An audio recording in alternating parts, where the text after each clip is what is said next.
तो ध्यान थोड़ा लंबा हुआ आज, क्योंकि गुरु पूर्णिमा है, व्यास पूर्णिमा है, उस निमित्त we took the time.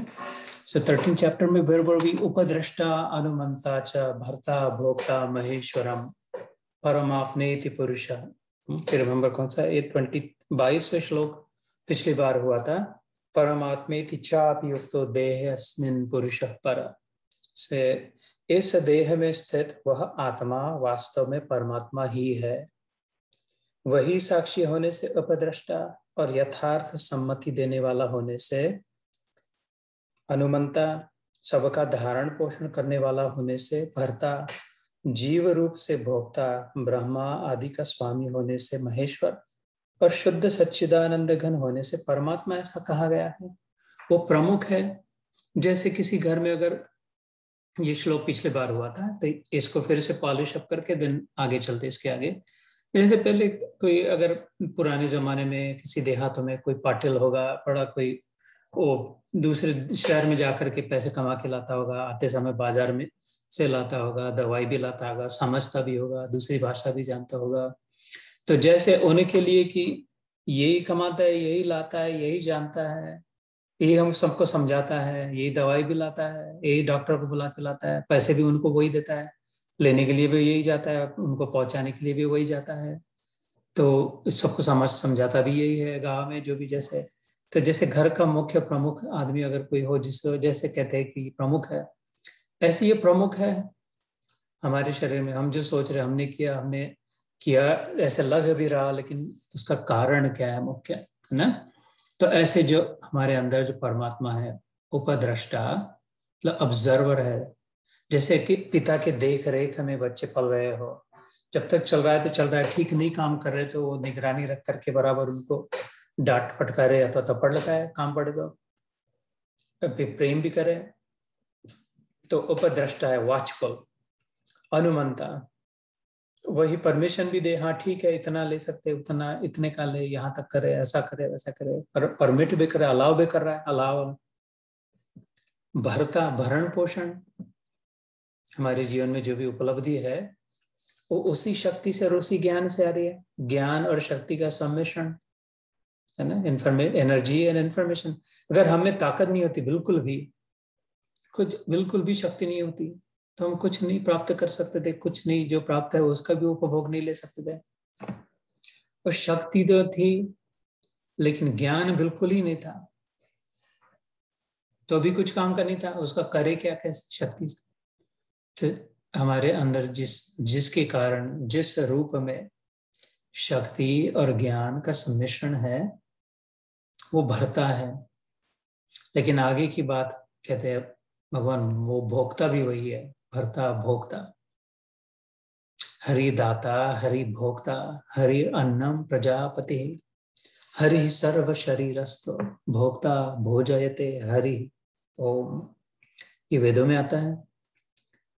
दाता देने वाला भी वो है, भोक्ता जो लेने वाला भी वो है, जो दिया जा रहा है वो भी वही है, और ये सब का पालन करने वाला भी वही है। ऐसे खाली ये देने वाला और दिल लेने वाला ये दोनों में नहीं। हरि सर्व शरीरस्थ, सभी शरीरों से जो भी दिया जा रहा है, पर सभी शरीरों में जो भी लिया जा रहा है, भोक्ता हो भोज्य हो, वो वही है। हम लोग भोजन के पहले कहते जैसे वो मंत्र, सर्व शरीरस्थ कौन्तेय न करोति न लिप्यते। वो सब में है, सबको शक्ति दे रहा है, सबको ज्ञान दे रहा है, लेकिन वो खुद नहीं खा रहा है। लड्डू और लाओ, अथवा ढोकला और लाओ, अथवा ऐसे रंग का पहनो, इधर जाओ उधर जाओ। He is the provider, he is the giver. गुण भोग रहे हैं अपनी इच्छा अनुसार। तो भर्ता भोक्ता महेश्वर, महाईश्वर, सब कंट्रोलर्स का कंट्रोलर, शासकों का अपने शासक है, प्रधानमंत्री है, राष्ट्रपति है, अपना बॉस है अपने ऑफिस का, लैंडलॉर्ड है, होम ओनर्स एसोसिएशन है, जो भी अपने डीएमवी है, जो भी नियम, जो भी अपने अपने अधिकारी है, उनके अधिकारियों के अधिकारी, उनका अधिकारी महेश्वर, जो भी शासन करता है, शासक है, उनका जो शासक है, द कंट्रोलर ऑफ कंट्रोलर्स।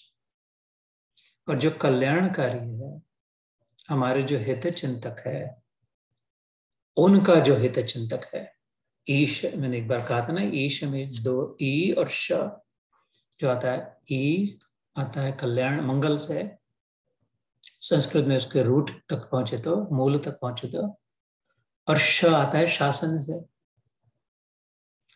तो जो भी हित चिंतक है, उनका जो हित चिंतक है, अथवा तो उनमें हित की भावना जहां से आ रही है, वो जिनके बदौल जिसकी ओर देख करके वो हित करते हैं, और जो शासक है, उनका जो शासक है वो महेश्वर, भर्ता भोक्ता महेश्वर, उपद्रष्टा, परमात्मेति च अपि युक्तो, वो परमात्मा ही है।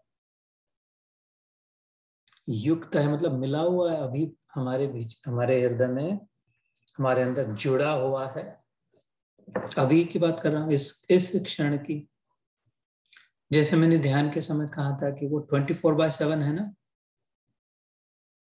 24 घंटा 7 दिन, 24/7 है। तो अभी क्यों नहीं, आज की तो 24/7 है, 7 जुलाई, 24 जुलाई है, तो 24/7 है आज। आज तो है ही, कम से कम आज तो है ही।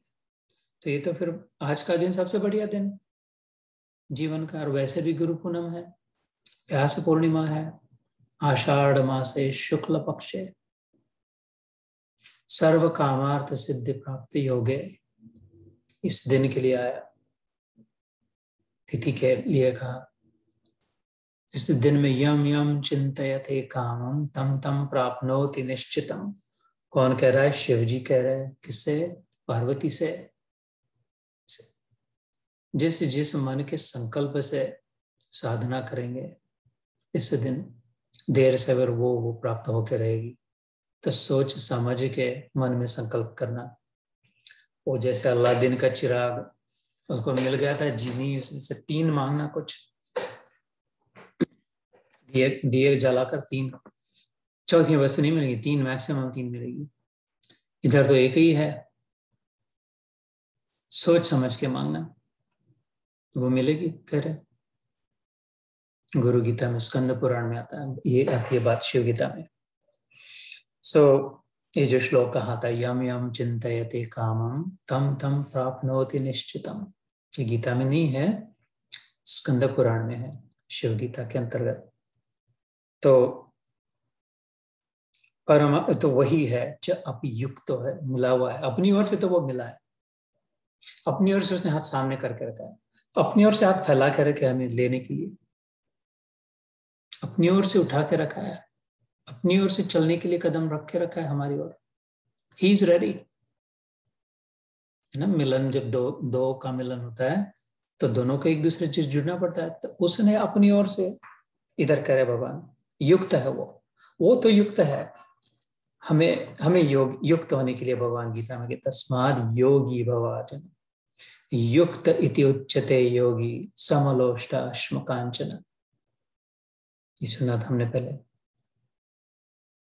सुरुन मित्रान अरिउदासीन मध्यस्तद्वेष्य बंधुषु साधुष्वपि च पापेषु समबुद्धिर्विशिष्यते।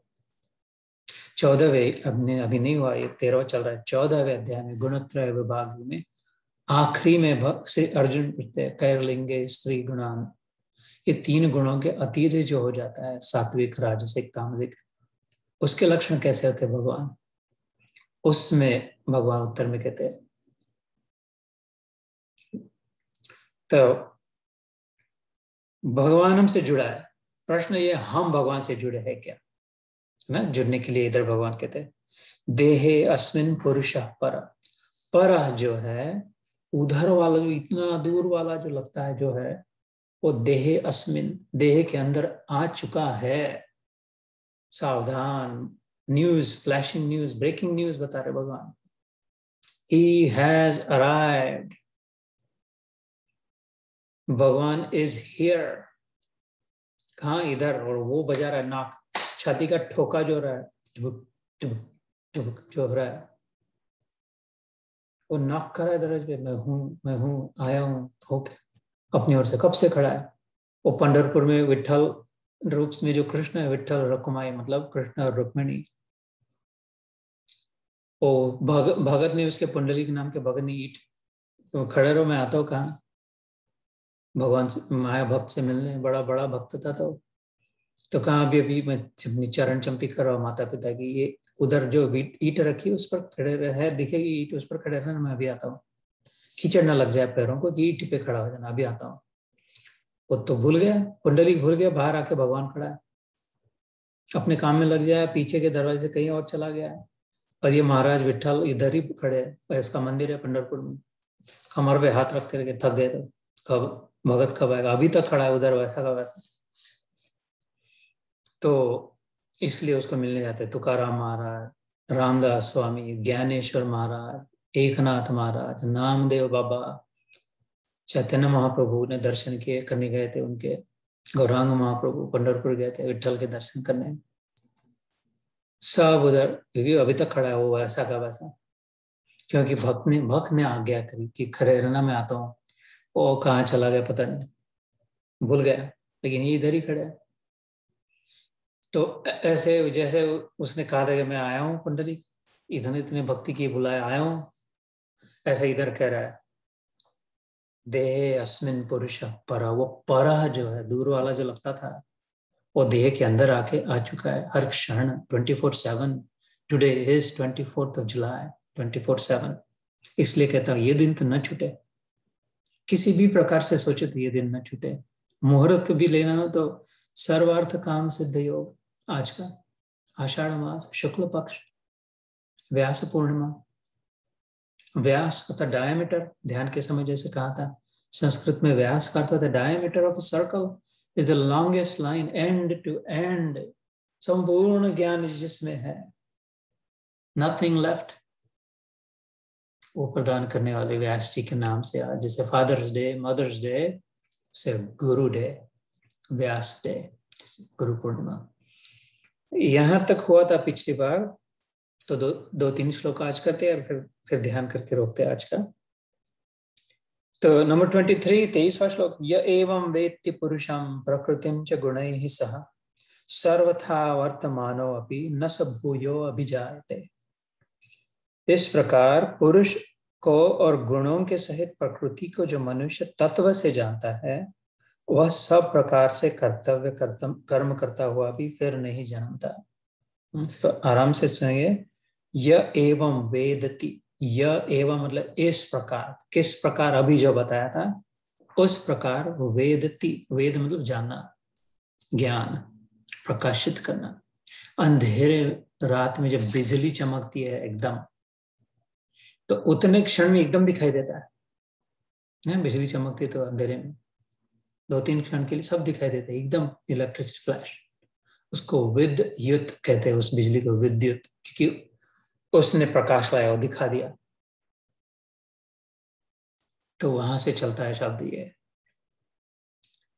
तो यह एवं वेति, इस प्रकार जिन्होंने देख लिया, क्योंकि जीवन क्षणभंगुर है, देहिनाम क्षणभंगुरः तत्रापि दुर्लभम मन्ये वैकुंठ प्रिय दर्शनम। भगवान कहते हैं, नारद मुनि से कहा था, ये देह जो है बुलबुला है पानी का, बुदबुदा, कौन पता है कब तक टिकेगा, है ना। पानी पे जो बुदबुदे दिखते हैं, बच्चे बबल चलाते हैं, उड़ते उड़ते जाता है, कौन सा कब फूटेगा पता नहीं, किस कारण फूटेगा पता नहीं। ऐसे अभी है हम देह में, ये देह कब फूटेगा, यह तन काचा कुंभ है, बहरी न लागे देर, कब तड़क जाए, देर निकल जाए इसमें से। तो ये क्षण भंगुर पुरुष, जैसे तो शास्त्र में आता है, सुई में धागा डाल देना हो और अंधेरा हो, अमावस्या की रात हो, तो संभव ही नहीं है। अंधेरे में बाहर जाकर, अंधेरे में अगर सुई में धागा डालना, उतने में अगर बिजली चमके 3 क्षण के लिए हो, तो अगर किसी का ध्यान हो, दृष्टि तीक्ष्ण हो और बराबर ध्यान हो, तैयार हो, रेडी हो, तो 3 क्षण हो जाते। 1 क्षण लगता है, इधर से डाला इधर पकड़ा, 3 क्षण में धागा हो सकता है, लेकिन उसके लिए परफेक्ट ध्यान चाहिए और एकदम रेडी चाहिए। जब बिजली चमकेगी ऐसे कहा ये जो मिला है तन मनुष्य 84 लाख योनि में से ये जो मिला है ये वो 3 क्षणों के समान है। इसमें बिजली चमकती है, इसमें समझ में आ सकता है, ध्यान दिखाई दे सकता है छेद कहाँ है, ये सुई और ये धागा। अभी ये बिजली चमक रही है, अभी ये जो चल रहा है गीता की ओर आकर्षण है, भगवान का नाम है, ये बिजली चमक, इसमें काम बना लेना चाहिए अपना, फटाक से धागा डाल देना चाहिए, बिजली खत्म हो जाएगी, फिर नहीं होगा। तो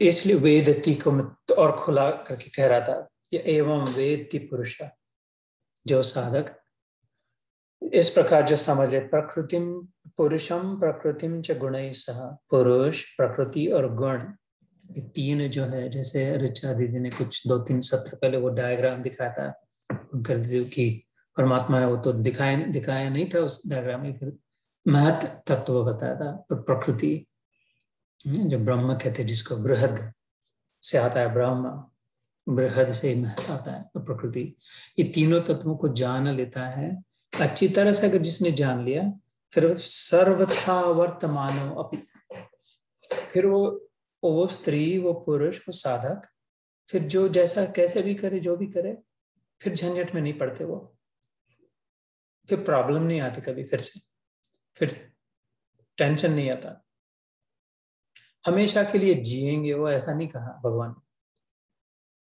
बड़े धन धान्य संपन्न हो जाएंगे ऐसा भी नहीं कहा, लाखोपति करोड़पति हो जाएंगे ऐसा भी नहीं कहा, सुंदर के सुंदर रहेंगे, स्वास्थ्य शरीर रहेगा ऐसा भी नहीं कहा, सब बहुत मान सम्मान देंगे, उनका बड़ा आश्रम हो जाएगा, इतना ऐसा हो जाएगा ऐसा भी नहीं कहा, सब संस्कृत पढ़ जाएंगे, सब लिखना, सब कुछ नहीं कहा इनमें से, कुछ टेंशन नहीं, कुछ प्रॉब्लम नहीं होगा, फिर से आएगा ही नहीं इधर, ऐसा कहा। संसार में जो भी प्राप्ति है, जिनसे कुत्ते खाते को डॉग फूड, कैट फूड जो होती है, हम लोग नहीं खाते उसका, कुत्ते ने कुछ कर दी, एक ही बेकी कर दी, उसको हटा के हम नहीं खाते, क्योंकि हम जानते इससे श्रेष्ठ है और कुछ खाने के लिए कभी नहीं सोचेंगे। कुत्ते की बिल्ली ने कुछ नंबर 1 नंबर 2 किया हुआ पीने का, खाने का, हम कभी गलती से भी नहीं सोचेंगे, क्योंकि वी नो बेटर, हम देख चुके, जान चुके अपना मनुष्य का खाद्य कैसे होता है, उस कितना श्रेष्ठ होता है, कितना बढ़िया होता है, कितना चविष्ट होता है, टेस्टी होता है। तो उधर कभी मुंह नहीं जाएगा, उधर कभी ध्यान नहीं जाएगा, उधर कभी इच्छा नहीं हो सकती आज तक कुत्ते की बिल्ली की नंबर 1 नंबर 2 करके देखे ग्रैंड, ऐसे भगवान नहीं करे, वो जो अनुभव हो जाता है, इधर गलती से भी कभी इच्छा नहीं होगी उसकी, पर कि थोड़ा और इधर का ताकड़ धनाधन करिए, और पहन के और घूम के और प्रशंसा और अपना नाम, अपने कॉन्टैक्ट, अपने बड़प्पन, अपनी घोड़ा गाड़ी, अपना कुछ, और इधर का करके थी वो कुत्ते बिल्ली के नंबर 1 नंबर 2 में मन गए जैसा होगा। सर्वथा वर्तमान न स भूयो अभिजाय, इधर वाला जो भी अभूयो, मतलब इधर जो भी हुआ है फिर नहीं इधर जाए, न जाए, तो उधर नहीं जाएगा, फिर वो उधर का चस्का लग गया तो असली आम जिसने चूस लिया फिर वो मिट्टी का आम खाएगा, ऐसे। तो ये क्या कह रहे, पुरुष प्रकृति और गुण के साथ जो जान ले तत्व से, तो जैसे अगर हम समुद्र के सामने खड़े हैं, तो समुद्र भी दिख रहा है, समुद्र नाम का जो भी आकार, जिसको भी हम समुद्र कहते हैं, जिसको भी आप समुद्र कहते हो, समुद्र वो तो दिखाई दे रहा है, समुद्र में पानी भी दिखाई दे रहा है, पानी में लहरें भी दिखाई दे रही है, 3 है, समुद्र है, पानी है और लहरें, तीनों दिखाई दे रहे हैं। ज्यादा से ज्यादा किसका सबसे ज्यादा लोगों का मन लहरों की ओर है। हम जब देखते समुद्र किनारे, जब बैठते तो देखते ज्यादा क्या देखे, सोच के देखे, किधर देख रहे, क्या देख रहे, किसके विषय में सोच रहे, किसका मजा ले रहा है, लहरें लहरें लहरें दिखाई देती, क्या दिखाई देता है, समुद्र क्या देखते, लहरें दिखाई देते हैं। थोड़ा सा ध्यान कभी कभार ध्यान में जाता है, ये तो पानी दिखाई दे रहा है, पानी की ओर देख रहे हैं हम, पानी है, मन ज्यादा करके लहरों में होता है, लहरें तो खाली ऊपर ऊपर की है, थोड़ा सा इतना हल्का सा पतला सा वो तो छिलटा है, समुद्र का छिलटा है लहर, उसको अगर ऐसे कोई निकाल सके तो अंदर में तो कितना, उससे करोड़ों गुना ज्यादा पानी है। और लहर वाले छिलटे को निकाल देगा, पानी है, लहर भी पानी है। लेकिन वो पानी में जो उच्छृंखलता हो रही है, उछल कूद हो रही है, ऊपर उठना चढ़ना गिरना जो हो रहा है, उसकी ओर ही ध्यान है ज्यादा से ज्यादा। वो छिलटे के नीचे जो जल है वो कितना ज्यादा है वो पता नहीं। और वो सब को समाया हुआ जो समुद्र है, वो भी अच्छी तरह से ध्यान नहीं दे रहे। समझ में तो आता है, ध्यान दिया तो सबको समझता है। ये बात भी गीता की ओर जो ध्यान दे, अपने आप ही समझ में, कोई जीतू भाई और किसी भाई की जरूरत नहीं है। गीता तो गुरु ग्रंथ है, वो कृष्णम वंदे जगत गुरु कहा है इसको। तो गुरु जिससे गुरु बने, वो जिधर से आया उनका गुरु, गुरुर गरियान महतो महियान को कहा, बड़े में बड़ा जो गुरु आज तक हुआ होगा, वो जिधर से गुरु बने उनका गुरु वो महतो महियान, ओरिजिनल है ये, ओरिजिनल सोर्स है, सनातन है, एवर फ्रेश। तो समुद्र हो या जल हो या लहरें हो, वास्तव में है तो तीनों एक है ना। अलग अलग वस्तु नहीं है कि ये तो अलग इस था, इसमें डाल, ये लाके डाल दिया और फिर इसको हिलाया, अब तीन अलग अलग वस्तु है। प्रश्न ये हमारा ध्यान किधर है, हम हमारी सोच किधर अटक किधर है। हम अटक गए उच्छृंखलता में, उछल कूद में, तो लहरों में ही आगे आगे बढ़, प्रगति नहीं हुई, आगे नहीं बढ़ पाया। कि जल में है खाली, कि संपूर्ण समुद्र में है, कि तीनों में है, तीनों समझ पा रहे हैं। तो ये तीनों को जो समझे, यह एवं वेत्ति पुरुषम प्रकृतिम च गुणैः, हवा भर गई तो गुणों से उछल कूद हो रही है, सात्विक राजसिक तामसिक। कोई शांत लहरें, वो पत्थर के बाजू में, पत्थर के पीछे जब देखते समुद्र में हल्की हल्की लहरें छोटी छोटी चलती, अपने में समाधान है, संतुष्ट है, उतने पानी में खेल रही है, कोई ज्यादा स्पर्धा नहीं उसमें, एक दूसरे के साथ धमाधम नहीं, एक दूसरे को कोने मार के गिरा नहीं रही लहरें। उधर देखे तो बड़े बड़ी लहरें एक दूसरे को लांग दे रही है, इधर से भी धपड़ी दे रही है, अंदर से भी खींच रही है टांग को, ऐसी लहरें। सात्विक है, राजसिक है, तामसिक है, बैठा है खाली, पानी कुछ नहीं कर रहा है, कुछ अपने जैसे मानो, है ना। तो ये गुण depending on the winds that are blowing and who catches the wind, हवा के साथ जैसे। तो अथवा तो जल स्वरूप में जिस जैसे कैसे, कोई अगर समुद्र किनारे बैठे और बहुत साइंटिफिक वैज्ञानिक दृष्टि से वो केमिकल एनालिसिस करके, अच्छा ये कैसा है, इसको नाप के देखे कितना गहरा है कैसा, वैसे समझे। अथवा कोई बहुत कर्म योग से वो पूर्ण नाव में जाकर के, बीच में जाकर के, उधर तक जाकर के देखे, कहे कि सब और मैं देख के आया, सब ये नाप के आ गया, बस वो यही है, ये पानी पानी है, कुछ नहीं और, एक है जैसा है, सेम है, इधर लह रहे वैसे उधर भी लह रहे, ऊपर ऊपर पानी दिख रहा है वैसे ही नीचे नीचे भी पानी है। कर्म अपने से करे अथवा ज्ञान से थोड़ा सैंपल लेके केमिकल एनालिसिस करके, कितनी सैलिनिटी है, कितना नमक है, कह रहे यार मैं तो देख रहा हूँ तो सब और सेम उसका कॉम्पोजिशन है, सी का, सी लेवल है ओवरऑल। जब मैंने बड़ी लहरें छोटी लहरें गिनी और उनका एवरेज लिया तो एवरेज सेम हो गया, 0 हो गया। इसको सी लेवल कहते हैं, सारी ऊंचाई, हिमालय तक की ऊंचाई जो गिनते हैं तो सी लेवल को बेसलाइन समझ के कहते हैं।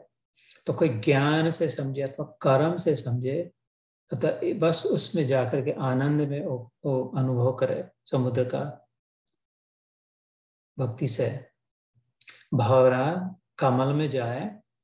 ये भागवत में आता है, श्रीमद् भागवत में, गीता में नहीं, ये भागवत में उदाहरण आता है।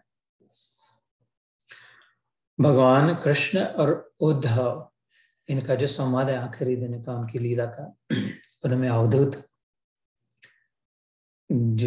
की जो दत्त गुरु जो कहते हैं, उन्होंने 24 गुरु किए थे, बताया था।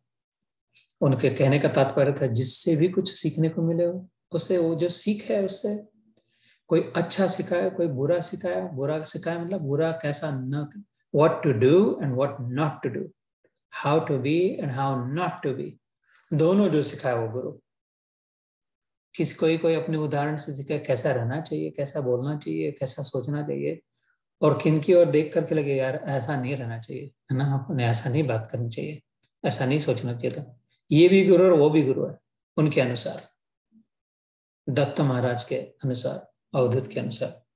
क्योंकि अपने को तो इकट्ठा करना है, सीख इकट्ठा करनी है, सिख बनना है, सीख सीख इकट्ठा करनी है, वो इकट्ठा करनी है, वही सच्चा सिख जो सब से सीखे, जो कुछ भी हो रहा हो, जो कोई हो, उनसे जो सीखे वो सिख, पॉजिटिवली सेट है सिख, सकारात्मक है, अच्छाई में स्थित है सिख, नेगेटिविटी में नहीं है, सबसे सीख रहा है, और वो सच्चा गुरु भी। इसीलिए शायद सिख धर्म में गुरु का इतना महत्व होगा, गुरु का नाम लेते हैं। आज की तो गुरु पूनम है, तो कहने का तो कृष्ण कहते हैं उसमें अवधूत गुरु गीता में उद्धव गीता आती है, उसमें अवधूत गीता आती है, छोटी सबसेट ऑफ इट, कि भंवरा जब कमल के अंदर जाता है तो उधर ही बैठा रहता है, आनंद लेता है। और भंवरे को बहुत साइंस नहीं आता कि ये कमल बना कैसे, ये पानी में उगा कैसे, ये तो कीचड़ में कैसा बनता होगा, इसकी पंखुड़ियां कितनी ऐसी स्ट्रक्चर्ड कैसे है, इसमें इतना सुगंध कहाँ से आई, कोई ज्ञान वान की उसको आवश्यकता नहीं है, अथवा बहुत क्रिया कर्म की भी नहीं कि और कीचड़ के दूसरा इधर से लगा के उधर लगा के देखे क्या आता है, उधर कुछ करने का भी काम नहीं है, कुछ नहीं। उस सुगंध में इतना मस्त है कि उस सुगंध छोड़ने को खाली नहीं, उससे जुड़ा हुआ मिला हुआ। ऐसे भगवान कहते हैं ज्ञानी कर्मी ठीक है, लेकिन भक्ति जो है वो भगवान के नाम में, भगवान के रस में, भगवान के गुण में, कथा कीर्तन में, कौन है भगवान, कैसा है, क्यों है, कब था, कहाँ से आया, ये सब ज्ञानवान क्रियाकर्मी नहीं, बस उसमें जो प्रेम हो गया, चिपक गया, उधर ही बैठ गया, तो कहते उसको तो सबसे ज्यादा प्राप्त है फिर, क्योंकि उधर ही है, जैसे मैंने कहा 24/7 उधर से हिले न डुले, भगवान में ही स्थित है। जिसका मन है वो युक्त है, मिला हुआ है, जुड़ा हुआ है, पक्का हुआ, तो उसको फिर अपने आप ही धीरे धीरे सब समझ लग जाए। सबसे नजदीक से तो वो दिख रहा है कमल को, भौरा अंदर में जाकर के। ऐसे ही जिसका मन भगवान में हो गया, जिसका मन उस भगवान रूपी कमल में स्थित हो गया, उसको धीरे धीरे सबसे नजदीक से उसको समझ रहा है, धीरे धीरे पता चलेगा भगवान क्या है, प्रकृति क्या है, गुण क्या है। वो कुछ भी कहे, कैसा भी कहे, समुद्र जो जिसके दृष्टि में तीनों एक है, समुद्र, जल और लहरें, इतनी सीधी सादी सी बात को जो समझ ले, फिर वो कैसा भी बर्ताव करे उसके मन में फिर विषाद नहीं आ सकता, उसके मन में फिर कंफ्यूजन नहीं हो सकता, फिर भटक नहीं सकता। इस सर्वथा वर्तमानो, अभी इधर का गीता में श्लोक को समझाने के लिए 23वें श्लोक, no matter what she does she never gets then distracted because she knows, उस स्त्री को, साधिका को, उस योगिनी को फिर पता है कि और दूसरा कोई हो ही नहीं सकता, और दूसरा कोई है ही नहीं, वो ही मेरा प्रियतम रब, मेरा भाई, मेरा मित्र, मेरा सखा, जिस जिस नाते से मेरा बच्चा, मेरा पिता, अथवा मेरा गुरु, मेरा भगवान ठाकुर, मेरे ईश्वर, मेरे दाता, मेरे स्वामी, जिस नाते से अपना नाता जुड़ा हो, अथवा तो सब कृष्ण के लिए विशेष है, ये सब नाते वो संभालता है। 16,000 स्त्रियों ने 16,000 के रिश्ते उसके साथ जोड़े थे, 16,000 उसने स्वीकार कर लिए, जिस किसी प्रकार से। तो समुद्र महासागर है, वो फैला हुआ है, फैलता ही है, तो इसमें संकोच न करे, भगवान के साथ रिश्ता जोड़ने में संकोचित ना हो, इसमें कमीपना नहीं है, इसमें व्यभिचार नहीं होता भगवान के साथ। इसमें अगर प्रेम हो जाए तो ऐसा नहीं है कि व्यभिचार हो रहा है, एडल्टरी हो रही है, ऐसा नहीं होता। भगवान में प्रेम हो जाए तो उसके उल्टा होता है। तो किसी को फूल प्यारे लगते, अपने बगीचे में गुलाब लगाया, मोगरा लगाया, फूल प्यारे लगते और ऊपर के, पानी अगर जड़ को दिया तो व्यभिचार नहीं किया फूल के साथ, ये नहीं हुआ कि अरे तुमको आज तक तो मेरे को सुनती थी, मेरे गुण गाती थी, मेरे फोटो व्हाट्सएप पे स्टेटस अपडेट पे लगाती थी, देखो हमारे इतने गुलाब इतने मोगरे आ गए, लेकिन तू मुख्य बात तो इसको जड़ को नीचे को दे रही है, ये तो व्यभिचार कर रही है। मैं सोचता था मेरे से प्रेम करती थी, लेकिन प्रेम तो तू किसी दूसरे को कर रही है, अपना सर्वस्व किसी दूसरे को दे रही है। ऐसा नहीं सोचेगी उसका फूल, उसको देगा तभी फूल को मिलेगा। फूल पर कितना भी पानी टपकाएगी तो फूल सूख जाएगा। भगवान पे जब प्रेम होगा तब सबको अपने आप प्रेम प्राप्त होगा। ऊपर ऊपर का प्रेम है, ऊपर से पानी छिटकना है, पति पर प्रेम, पत्नी पर प्रेम, बच्चों पर प्रेम, तो पानी छिटक छिटक के कितने दिन उसको जगाओगे, जिंदा रखेगी, मर जाएंगे। भगवान को प्रेम करके देख, सब के सब जिंदा दिखाई देंगे, सब हमें सब प्रेम का अनुभव करेंगे। जो भगवान में प्रेम करेगा उससे सब प्रेम का अनुभव करेंगे, बिल्कुल 100% सच्ची बात। जो जड़ को जल देगा सब पत्तों को मिलेगा, सब पौधों को, सब फूलों को मिलेगा। वो आईने में देख के अपना इतना मुखड़ा सजाती थी, दीगर लगाती थी, बाल संवारती थी सब, लेकिन खाने का जब समय भूख लगी थी तो अरे इधर सब इधर डिपॉजिट कर रहे, थोड़ा इधर लगाना था खाना। नहीं नहीं नहीं, ऐसा मुख कहीं कभी नहीं कहेगा। वो बोलेंगे नहीं उधर ही भेज, उधर से हमको अंदर से सबको मिल रहा है, इसको भी मिल रहा है, उसको भी मिल रहा है, इसको सबको मिल रहा है, तो अंदर सही जगह पे डालेगी तो। ऐसा प्रेम सही जगह पे अगर होगी तो बिल्कुल संकोच न करे, बिंदास हो जाए, स्ट्रेस फ्री, एकदम टेंशन फ्री, परफेक्ट निशाना लगेगा, एकदम चोट। भगवान में प्रेम हो जाएगा तो अपने हृदय की अपनी सीक्रेट बात बता रहा हूं बिल्कुल गुरु पूर्णिमा के दिन। तो ध्यानेन आत्मनि पश्यन्ति, 24वां श्लोक। केचिदात्मानम् आत्मना अन्य सांख्येन योगेन कर्म योगेन च अपरे।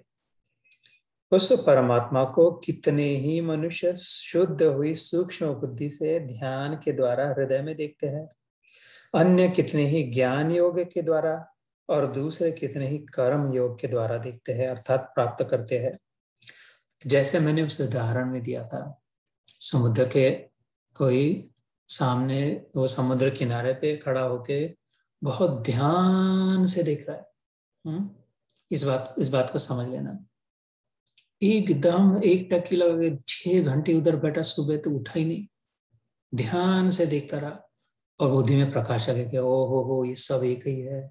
समुद्र समुद्र जो कहते थे, उसमें जो जल है, और जल पे समुद्र के अंदर जल, जल के ऊपर लहर।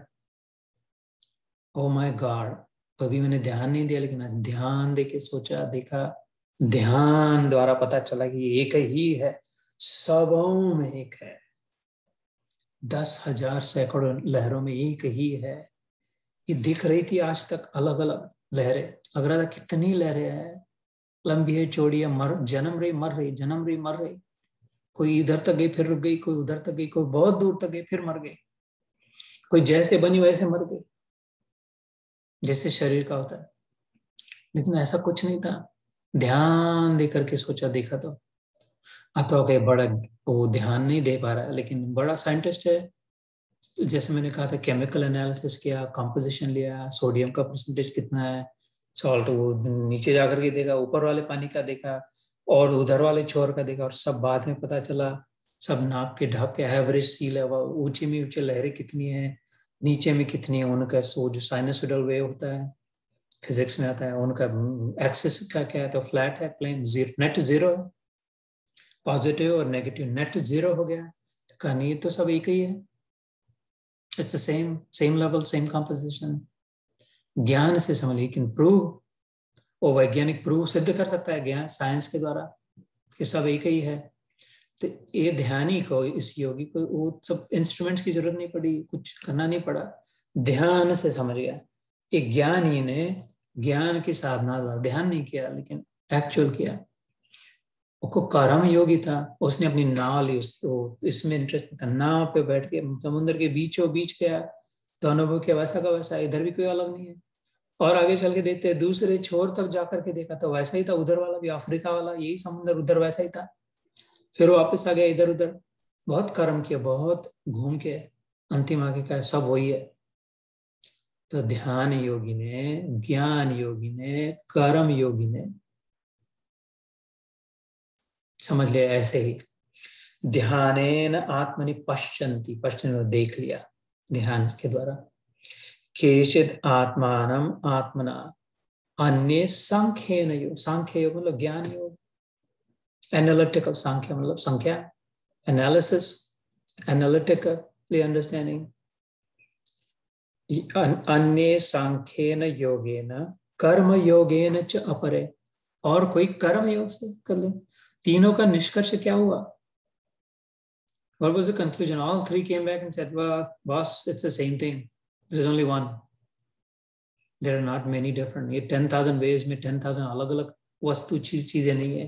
ये वास्तविक वस्तु है ही नहीं। ये लाटे जो लहरें जो है, वेव्स, इनका अस्तित्व ही नहीं, अपने आप से कुछ है ही नहीं। खाली वो पानी कूद रहा था, अपन लहरें लहरें कर रहे थे।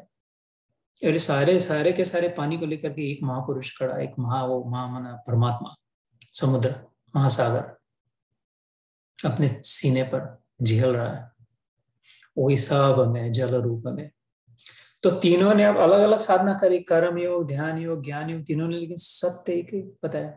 एकम सत्यम विप्रा बहवो वदंती, शुक मुनि कहते हैं भागवत में परीक्षित राजा से। अर्जुन के पुत्र अभिमन्यु, अभिमन्यु के पुत्र परीक्षित से कहते हैं। कौन? जिनके नाम से आज व्यास पूर्णिमा, उनके पुत्र शुक मुनि।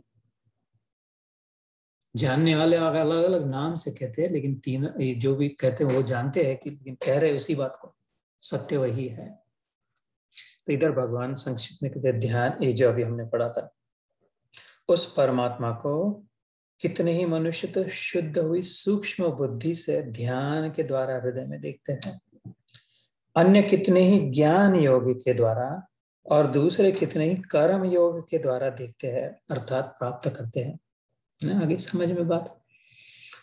तो अपना मार्ग अपना स्वीकार कर ले, और तीनों में फिर प्रेम में स्थित हो जाते हैं कि कहते हैं, ओ माय गॉड, इसके जैसा और कुछ नहीं, इसके जैसा यही है, बस अद्वितीय है, न भूतो न भविष्यति। इतनी जो लग रही थी 10,000, ये एक जो है बस, इसके सब तीनों का फिर ईमानदारी से, सच्चाई से अगर निष्कर्ष को पहुंचे तो तीनों को प्रेम हो जाए, उधर बैठ जाए कि इसका भजन में तो कहे कि ये तो कब से बैठा था भगत, जान लिया था, समझ लिया था, और बस प्रेम में डूबा है। बार बार ये न कुछ नाप रहा है, न ढांप रहा है, न तैर रहा है, न कुछ ध्यान लगा रहा है, धमाधम लहरों के साथ मस्ती मजा ले रहा है, प्रेम कर रहा है, बस आनंद ले रहा है उसका, उसके साथ मिला हुआ है, उसमें गीला हो रहा है, उस प्रेम में, उसके अस्तित्व में अपने आप को खो दिया है। तो 25वें श्लोक में कहते हैं, परंतु इनसे दूसरे जो साधक है वे इस प्रकार न जानते हुए, मतलब वो जो तीनों नहीं कर पाएंगे, इनके पास वो विज्ञान नहीं जानते, इतना पढ़े लिखे सीखे नहीं है, इतनी शक्ति सामर्थ्य नहीं, उनके पास नाव नहीं है इतनी शक्तिशाली जो समुद्र को उधर तक जा सके, ऐसा कुछ, और ध्यान करने की भी उनकी ऐसी कुछ अवस्था नहीं है, इतना सामर्थ्य नहीं है, काबिलियत नहीं है। तो फिर वो क्या करे? तीनों नहीं कर सके तो वे इस प्रकार न जानते हुए दूसरों से, अर्थात तत्व के जानने वाले पुरुषों से सुनकर भी तदनुसार उपासना करते हैं, और वे श्रवण परायण साधक भी मृत्यु रूप संसार सागर को निस्संदेह तर जाते हैं। तो किसी दूसरे से जो देख के उधर तक जाकर के वापिस आया बता रहा है, तो जो डुबकी लगा के नाप के बता रहे कि वो एवरेज हाइट सब उसकी वही है, केमिकल वही, कंपोजिशन वही है, अथवा जिन्होंने ध्यान से सूक्ष्म बुद्धि से समझ लिया कि अरे वही तो है, और कौन है? इन तीनों से सुन, इनमें से किसी से भी सुन कर कहते अच्छा होगा, ये कह रहे थे, इनको मानते और ये ऐसा कह रहे तो होगा। तो अपना मतलब तो सत्य से है, सत्य क्या है इससे मतलब है, किस प्रकार से समझा जाए वो तो पहले अपना दिमाग उधर लगाए कि सत्य क्या है, इसको अपनाने में इस प्रकार से कोई जाते हैं, इसमें न पढ़ते हुए कि जिन्होंने अनुभव किया उनसे सुन करके उसमें लग जाते हैं। और वो भी, ये तो भगवान के वचन है, पिछले पिछले सत्र में मैंने शायद कहा था 2 हफ्ते पहले, किसी दूसरे सत्र में कहा था, इसको भगवान के वचन कहते हैं। वचन मतलब प्रॉमिस। ऐसे तैसे अरे गहरे नत्तू कह रहे के बात वचन नहीं कहते, है ना। ये भगवान उवाच कहते हैं ना अध्याय के प्रारंभ में, तो मतलब सभी अध्याय के तो ये इनके वचन में इनके प्रॉमिस, इसमें भगवान कह रहे जो सुन के अनुसार, सुनकर भी तद अनुसार उपासना करते हैं, वे श्रवण परायण साधक भी मृत्यु रूप संसार सागर को निस्संदेह तर जाते। फिर से जन्मना मरना मतलब सुखी दुखी होना, लहरे के थप्पड़ों में फंस जाना फिर नहीं होता। तो सुनकर भी हो सकता है। श्रवणम नवविधा भक्ति का पहला सुनने से चलता है। 9 प्रकार की भक्ति राम जी ने कही शबरी माता से, उसी कृष्ण ने उद्धव से उसी को कहा, से दोनों ने एक ही बात कही। नवधा भक्ति दोनों ने शुरुआत श्रवण से कहा, सुनने से शुरुआत होती है। सुनने का सबसे महत्व है बड़ा। यावत् संजायते किंचित सत्वं स्थावर जंगमम क्षेत्र क्षेत्रज्ञ संयोगा तद्विद्धि भरतर्षभ। हे अर्जुन, यावन मात्र जितने भी स्थावर जंगम प्राणी उत्पन्न होते हैं, उन सब को तू क्षेत्र और क्षेत्रज्ञ के संयोग से ही उत्पन्न जान। इस अध्याय का नाम याद होगा, क्षेत्र क्षेत्रज्ञ विभाग योग, है ना। इसके नाम से ही चला था, क्षेत्र क्षेत्रज्ञ विभाग योग, the field and the knower of the field. खिलाड़ी और मैदान, इन दोनों में जो विभाजन है इसके विषय में। तो इधर भगवान 26वें श्लोक में कहते हैं यावत मतलब जो भी संजायते, जायते मतलब जन्मता है, जो भी जो भी अस्तित्व में दिखाई दे रहा है, जो कुछ भी दिख रहा है सुनाई दे रहा है, anything that we see hear touch smell और टेस्ट, जिस किसी से भी शब्द स्पर्श रूप रस गंध का अनुभव हो रहा है। सो लुक अराउंड, अपनी ओर देख करके अगर देखे, घर के अंदर घर के बाहर अथवा अपना शरीर, जो भी है व्यक्ति, हम और तुम, and everyone else and everything else, आ ब्रह्म स्तंभ पर्यंतम उपनिषदों में आता है। ब्रह्म द ग्रेटेस्ट, ब्रह्मदेव जो रचयिता है, क्रिएटर। स्तंभ मतलब स्टंप, लकड़ा, जो सूखा हुआ पेड़ होता है वो सब मर जाते हैं उसके पत्ते, लेकिन वो ऐसा का वैसा होता है, उसको स्तंभ कहते हैं। ब्लेड ऑफ ग्रास जैसे। मतलब वहां से, पर्यंतम यहां तक, ब्रह्म स्तंभ पर्यंतम, उधर ब्रह्मा जी से लेकर के इधर घास के पत्ते तक जो कुछ भी है। यावत संजायते किंचित, थोड़ा भी, चींटी भी अगर दिखाई दे रही है, हाथी भी दिखाई दे रहा बड़ा, कितना भी सुंदर हो अथवा कुरूप जो भी हो, जैसा हो, यावत संजायते किंचित सत्वम स्थावर जंगमम। स्थावर मतलब एक जगह पे बैठा है, जैसे पर्वत, पत्थर, घर मकान। जंगम जो चलता फिरता है। चर अचर, चल सके जो न चल, मूविंग एंड अनमूविंग,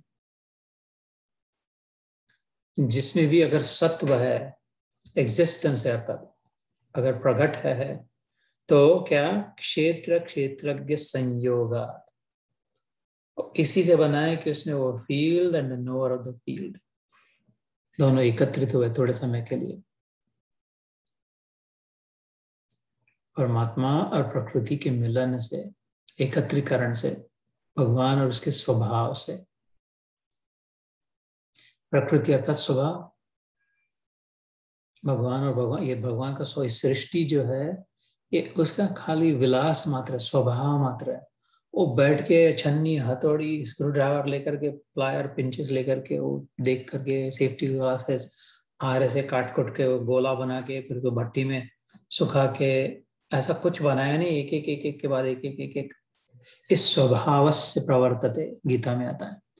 इसका स्वभाव है, सृष्टि का जो सौंदर्य है, सृष्टि में जो विविधता है, नानत्व है, क्रिएटिव प्रोग्रेस, क्रिएटिव एबिलिटी जो है उसकी, कितना सौंदर्य है सृष्टि में, कितनी सात्विकता है। नेचुरल जो है, नेचर कहते हैं, नेचर स्वभाव, उनकी नेचर ऐसी है, कहते हैं ये भगवान की नेचर है। एक है भगवान, दूसरा है भगवान का नेचर। मतलब एक है पुरुष और दूसरा पुरुष की प्रकृति। हम होते हैं और हमारा स्वभाव होता है। अगर हम किसी को अच्छे लगते हैं तो हम अच्छे लगते हैं या हमारा स्वभाव अच्छा लगता है? स्वभाव के कारण हम अच्छे लगते हैं या हमारा स्वभाव हमें, इसलिए इसका जैसा तैसा स्वभाव है। अगर हम अच्छे लगते, जैसा कैसा स्वभाव, कैसा भी, कितना भी गुंडा हो, कितनी भी बदमाश हो, लेकिन वो इसलिए अच्छा लगता है कि नहीं, स्वभाव जैसे हो। तो क्षेत्र क्षेत्रज्ञ संयोगात, दोनों जब एक हो जाए। गांधी जी थे तो खाली एक कोई बूढ़ा व्यक्ति, छोटा सा लड़खड़ाता हुआ, लकड़ी पहन के चले, पकड़ के चले, उसका महत्व था कि उसके साथ उसका जो प्रभाव था, स्वभाव था। तो अलग तो नहीं कर सकते। अगर गांधी जी किधर बैठेंगे रेलगाड़ी में तो ये तो ऐसे ही बूढ़ा बैठा है, चश्मा पहने, सफेद पहना, ये इनका महत्व नहीं है। उनका जो स्वभाव, उनका जो कार्य है, उनका जो प्रभाव है, वो उसको महात्मा कहेंगे अपन, इसको नहीं कहेंगे, क्योंकि ये तो ऐसा ही बैठा है। अथवा ऐसा ही कोई बैठा है लेकिन वो गांधी नहीं है, उसका स्वभाव प्रभाव ऐसा नहीं, तो चिड़चिड़ा है, गाली गलौज कर रहा है, नहीं। दोनों एक है। गांधी है तो गांधी और उसका स्वभाव है कि नहीं? गांधी है तो गांधी और गांधी का स्वभाव दोनों एक में है। चंद्रमा है, उसका भी पूर्णिमा का चंद्र कल का देखा होगा, आज भी दिखेगा, इतना शीतल सौम्य पूर्ण चंद्र, ठंडक देने वाला, माधुर्य अमृत बरसाने वाला। वो उसको अलग नहीं कर सकते हम कि वो चंद्र है, लेकिन उसका ये सब जो इधर वाला जो दिखाई दे रहा है, वो उस पर प्रेम हो रहा है, वो पता नहीं। वो तो पत्थर है उधर वाला, एक ही है दोनों जैसे। उसका स्वभाव शीतल है, सौम्य है, सफेद है, श्वेत है। ऐसे भगवान और भगवान की प्रकृति। इसलिए जब हम नेचर में घूमने जाते हैं, वेकेशन देके हजारों डॉलर खर्चा करके, परेशानी लेकर के जाते, क्यों? तो उधर जाके अच्छा लगेगा। जंगल है, झील है, पहाड़ी है, ये कचरा पट्टी नहीं है, बस नेचर है। नेचर मतलब क्या? स्वभाव, प्रकृति। सब जाते हैं सैर सपाटे, साल भर मेहनत के बाद 2 हफ्ते तो जाए, नेचर में जाए। वो नेचर जो है अपने में बैठा है, अपना नेचर बन के, अपने नेचर में अगर डुबकी लगाए। ये वाला अपना नेचर नहीं है, चिड़चिड़ापना, किसी की ईर्ष्या करना, किसी के साथ स्पर्धा करना, किसी में के साथ जलन होना, किसी से डरना, किसी को डराना, चिंता करना, ये अपना स्वभाव नहीं है। अपने आप को भूल बैठे, अपने आप को पता ही नहीं है, इसलिए स्वभाव को अपना स्वभाव मान रहे। अपना स्वभाव भी उसके स्वभाव जैसा है, फिर उधर नेचर में जाने की जरूरत नहीं कि अपने नेचर में डुबकी लगाएगा। तो अपना नेचर कैसा है फिर? सत चित आनंद है। तो बस इस बात को थोड़ा सा खुलासा करके फिर आज को रोकते हैं। सत अर्थात अस्तित्व, अस्ति संस्कृत में अस्ति मतलब होना, अपना, त्व तत्व की दृष्टि से, तद त्व बीइंग दैट, वो होना, वैसा होना, वो रहना। क्या? अस्ति, अस्ति मतलब होना पना, है पना। मैं हूं में से जो हूं है वो सत है। मैं तो कितने सभी लोग मैं ही कहते हैं, वो तो चले जाते हैं। इन हूं सब में है। जब तक हूं है तभी तक तो मैं है। मैं हूं में से अगर हूं निकल जाए तो मैं कहाँ रहा? पता नहीं कौन था, कैसा था, क्या था। मैं तो मर गया। फिर तो कहे मैं हूं नहीं। तो हूं जो है वो सत्य है, होना अपना, वो शाश्वत है, नश्वर नहीं है, नाशवान नहीं है। शाश्वत के दो नुआंसेस है इसके। श मतलब वो कंट्रोल में है, शासक है, शासन करता है। उसको किसी का डर नहीं है मर जाने का, कम होने का, कोई रोग होने का। और दूसरा शाश्वत, हमेशा टिकने वाला, ever existing for ever, permanent जो है वो सत्य प्रिंसिपल, तत्व की दृष्टि से देखे तो तत्व मतलब क्या, वह तत्व वस्तु नहीं होती। वस्तुएं आती है और जाती है, वस्तुएं नष्ट हो जाती है, बिगड़ती है, विकृत हो जाती है, बदल जाती है, खत्म हो जाती है। तो वस्तु का जिस तत्व में स्थित होती है वो तत्व वैसा का वैसा रहता है। जैसे मैंने कहा मैं हूं तत्व है, मैं वस्तु हूं, क्योंकि मैं अपने आप को शरीर मानता होता हूं। तो मैं आया, मैं जन्मा, मैं अभी हूं लग रहा है, लेकिन मैं फिर नहीं हो जाएगा, मैं मर जाएगा। लेकिन हूं नाम का तत्व वैसा का वैसा रहेगा, है तो वो सत्य है। इसलिए सत्य नाम की बलिहारी है। सत्य ऑलवेज एग्जिस्टिंग, नेवर डाइंग, सत्य जो कभी ना मरे, सत्य जो हमेशा जीवन दे, जीवन दाता है सत्य। मे बी नेक्स्ट अगले सत्र में चित्त और आनंद के विषय में कहेंगे। चित्त जो चेतन है, जानता है, जैसे सत्य में होना अपना है, उसको कोई दबो नहीं सकता, मिटा नहीं सकता। दूसरे अध्याय में भगवान ने कहा था सत्य वो है जिसको कोई काट नहीं सकता, जला नहीं सकता। सत्य को कोई पकड़ नहीं सकता, सत्य सबको पकड़ के रखा है, सत्य ने सबको धारण किया है। सत्य का सामर्थ्य है, सत्य का ही दम और सारी सत्यता, कहते हैं सत्ता, सत्ता मात्र सत्य है, इसलिए सब है। तो उसका स्वभाव क्या है, होना, बीइंग, एग्जिस्टिंग। उसी का स्वभाव, उस सत्य का ही और दूसरी छटा क्या है, हीरे को कैसे अलग अलग पहलू होते हैं। एक ही पत्थर, एक फ्लैट कांच जैसा रख दिया तो हीरे की कीमत नहीं, उसको 1000 पहलू होते तो कैसे चमकता है। उसका दूसरा पहलू क्या, चित्त है, सेल्फ लुमिनस है, जानता है, वो ज्ञान स्वरूप है। सत्य केवल होता नहीं, वो है तो है, सत्य तो है, लेकिन वो चित्त भी है, जानता भी है। क्या जानता है, सब जानता है।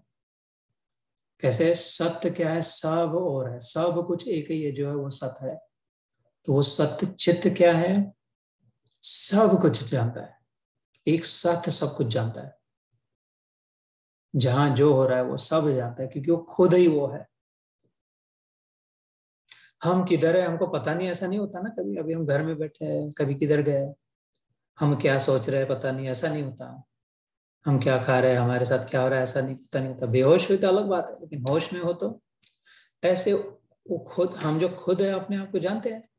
वो सत्य सब और है, हमेशा है, सर्वत्र है, सब समय है, और वो खुद को जानता है। तो अगर वो सब और है, सब में है, सब समय है, और वो खुद को जानता है, अर्थात वो सब को जानता है, सब समय की बात जानता है, त्रिकालज्ञ है, सब दूर की बात जानता है, सबको समझता है। तो वो सत्य चित्त। अच्छा, तो सत्य चित्त नाम का पत्थर बैठा है, उसको क्या करे, पूजा करे, सिंदूर लगाए, चढ़ाए तो उसके चले जाएगा नहीं। और वो सदैव आनंद में है, सत्य चित्त आनंद, सब में आनंद वो दे रहा है। आनंद है क्योंकि ये है। आनंद किधर से आया, सबों में। वो सत्य मेरे में है, मैं जो जानता हूं वो सत्य मेरे में, इसलिए मैं जानता हूं, क्योंकि उससे बारो किया, उससे उधार लिया हुआ, जानकर जानने की शक्ति मेरे में आ गई, तो मैं जान रहा हूं। उस सत्य की जानने की शक्ति, सत्य का प्रभाव है कि मैं जान सकता हूं। जो भी आनंद मेरे होता, जब भी होगा, वो इसलिए होगा क्योंकि सत्य मेरे में है। क्योंकि सत्य का स्वभाव आनंदमय है, सत्य का स्वभाव देने का है, सत्य का स्वभाव प्रेम का है। उसकी नेचर, स्वभाव, अर्थात उसकी प्रकृति, इधर जो चल रहा है अध्याय में 13वें। तो जब दिया जलाया तो उसके स्वभाव में प्रकाश देना है। तो जिधर दिया, जिस कमरे में दिया लेके गए, उस कमरे में उजाला हो गया।